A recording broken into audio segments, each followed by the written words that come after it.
The prospect of a direct summit between the leaders of Russia and Ukraine has been definitely rejected, plunging diplomatic efforts into a state of deep uncertainty and signaling a mutual commitment to resolving the conflicts on the battlefield rather than at the negotiating table. The refusal to engage in high-level talks has dismantled any lingering hopes for near-term peaceful settlement, reinforcing the profound and seemingly irreconcilable differences that define the ongoing war. This development is not a sudden turn of events, but rather the culmination of months of failed lower-level negotiations and public declarations from both Moscow and Kyiv, each outlining preconditions that the other finds entirely unacceptable. The international community, which had been cautiously advocating for a presidential meeting as a potential breakthrough, is now confronted with the grim reality of a prolonged and potentially escalating military confrontation. For Ukraine, the stance is one of principle and pragmatism.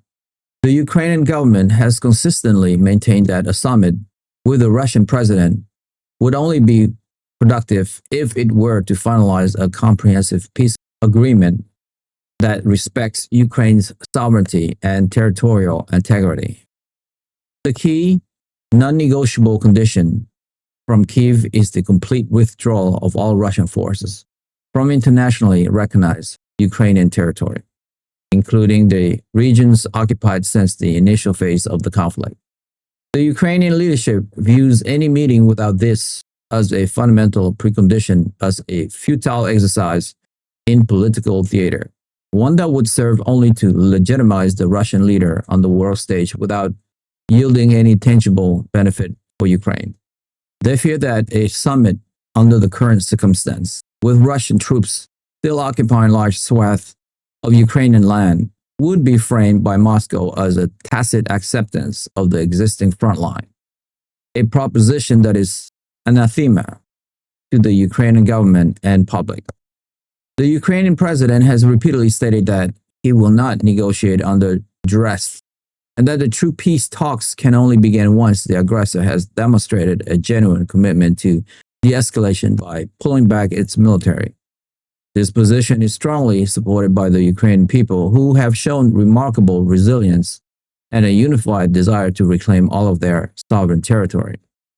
The idea of ceding land in exchange for peace is seen as a betrayal of the immense sacrifices made by both the armed force and civilians. The United States government, under the administration of President Donald Trump, has publicly supported Ukrainians' right to determine the timing and conditions of any potential negotiations. Secretary of State Marco Rubio has articulated this position clearly, stating that the United States will not pressure its ally into any talks that compromise its fundamental principle. Secretary Rubio emphasized that the onus is on Moscow to create the necessary conditions for meaningful diplomacy. He has argued that Russia's continued military assault across Ukraine are inconsistent with any professed desire for a peaceful resolution. The State Department's official line is that while dialogue is ultimately necessary, it must be a dialogue between equals, not one where Ukraine is forced to negotiate with a gun to its head. This American stance provides crucial diplomatic backing for Kyiv, allowing it to maintain its firm negotiating position without fear of being isolated by its Western partner.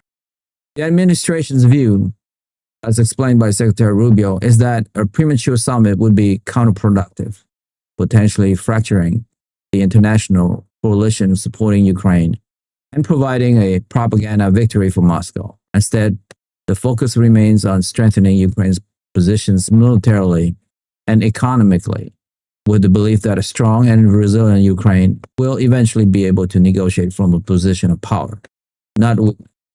The sentiment is that any peace must be a just and lasting one, not a temporary ceasefire that allows Russia to regroup and attack again in the future. The diplomatic strategy is therefore one of patience and continued pressure, aimed at convincing Moscow that it cannot achieve its objective through military force, and that a genuine negotiation respecting international law is the only viable path forward. From the Kremlin's perspective, the conditions for a presidential summit are viewed through a completely different lens. Moscow insists that any high-level meeting must serve to ratify an agreement that has already been substantially hammered out by diplomatic teams. The Russian government has shown no willingness to entertain a summit where the fundamental issues of territorial status and Ukraine's geopolitical alignment are open for discussion at the highest level. Instead, Russian officials have demanded that Kyiv accept what they term the new territorial realities, a thinly veiled reference to Russia's declared annexation of several Ukrainian regions. This demand is a complete non-starter for Ukraine and the vast majority of the international community, which considers this annexation illegal and a gross violation of the United Nations Charter. Furthermore, Moscow continues to insist on guarantees of Ukraine's neutral, non-aligned status, effectively demanding a veto over Kyiv's foreign and security policy choice, including its aspirations to join Western alliance. Russian diplomats have accused Ukraine of backing away from tentative agreement reached in the early stage of the conflict and of being a puppet of Western powers, particularly the United States, who they claim are not interested in peace but in weakening Russia. The Kremlin's public position is that their special military operation will continue until its goals are achieved, and a summit will only be considered once Ukraine adopts a realistic stance that acknowledges Russia's security interests. This rigid position suggests that Moscow, like Kyiv, currently sees more to gain on the battlefield than at the negotiating table. The Russian leadership may believe that by prolonging the conflict, it can wear down Ukrainian resistance and the resolve of its Western backers, eventually forcing a settlement on its own terms. The military and intelligence establishment in the United States are closely monitoring this diplomatic impasse. Secretary of Defense Peter Hegseth has stated that the refusal of a summit underscored the importance of maintaining and even increasing the flow of military assistance to Ukraine. From the Pentagon's perspective, the surest path to a future diplomatic solution is to ensure that Ukraine can defend itself effectively and impose significant costs on the invading force. Secretary Hegseth's strategy involved providing Ukraine with the advanced capabilities it needs to challenge Russia's military advantage, thereby altering the strategic calculus in Moscow. The Department of Defense is working with allies to coordinate weapon deliveries, expand training programs for Ukraine soldiers, and provide critical battlefield intelligence. The prevailing view within the defense community is that a military stalemate that is costly for Russia is the most likely catalyst for a genuine shift in the Kremlin's negotiating posture. The Director of National Intelligence, Tulsi Gabbard, and the Director of the Central Intelligence Agency, John Ratcliffe, are tasked with providing the President with a clear assessment of the situation. The intelligence community analysis likely indicate that neither leader is currently prepared to make the significant concession that would be required for a successful summit. Intelligence assessment would focus on the internal political dynamics in both Russia and Ukraine, the economic pressure on each country, and the state of their respective military force. The conclusion of such assessment is likely that both sides are locked in a test of will, each convinced that time is on its side. This intelligence informed the administration's policy, reinforcing the decisions to continue a strategy of robust support for Ukraine while keeping diplomatic channels open. Should a real opportunity for negotiations arise, the intelligence agency would also be on high alert for any signs of escalations or unforeseen development that could dramatically alter the course of the conflict. The failure to arrange a summit has also been a disappointment for international mediators who have attempted to bridge the gap between the two sides. Countries that have maintained lines of communication with both Moscow and Kyiv have made numerous attempts to broker talks. These efforts, while well-intentioned, have consistently faltered on the same fundamental disagreement over territory and sovereignty. Mediators have found that there is currently no common ground upon which to build a meaningful dialogue. Both parties have become entrenched in their positions, and the level of mistrust is so profound that Even agreeing on a basic framework for talks has proven impossible. These third-party nations now find themselves in a difficult position, unable to advance a peace process that the primary belligerent are not ready for. Their role has been relegated to facilitating small agreements, such as prisoner exchange or specific humanitarian corridors. But the grand prize of a comprehensive ceasefire and political settlement remains far out of reach. The collapse of these mediation efforts highlights the limitations of diplomacy when one or both sides of a conflict believe they have more to gain through continued warfare. The implications of this diplomatic deadlock are severe and far-reaching. For the people of Ukraine, it means the continuation of immense suffering. The daily reality of airstrike, the loss of life, the destruction of infrastructure, and the displacement of millions of people will persist with no end in sight. The humanitarian crisis, which is already staggering, is set to worsen as the conflict grinds on. The refusal of a summit extinguishes a glimmer of hope for these individuals and condemns them to an indefinite period of war and uncertainty. For the military forces on both sides, the stalemate in talks translates into a mandate for continued fighting. It signals that the political leadership has entrusted them with the task of achieving what the diplomats could not. This likely means an intensification of military operation, with both Russia and Ukraine potentially launching new offensives to gain a decisive advantage.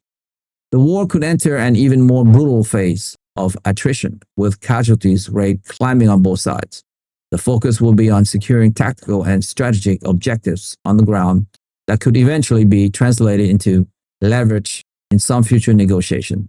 Globally, the absence of a Putin Zelensky summit reinforced the deep geopolitical fissures that the conflict has exposed. It solidifies the narrative of a protracted struggle between an authoritarian Russia and a Western-backed democracy. This has significant consequences for international security and stability. The risk of a direct confrontation between Russia and the West, while still managed, remains a constant and dangerous possibility. The conflict will continue to dominate the agendas of international forums, from the United Nations to the G7, further polarizing the global community. Nations around the world will face continued pressure to choose sides, and the international system will be further strained by the ongoing tension. The economic consequences will also continue to reverberate globally. The war has already disrupted energy markets, food supplies, and supply chains, contributing to inflation and economic slowdowns in many countries.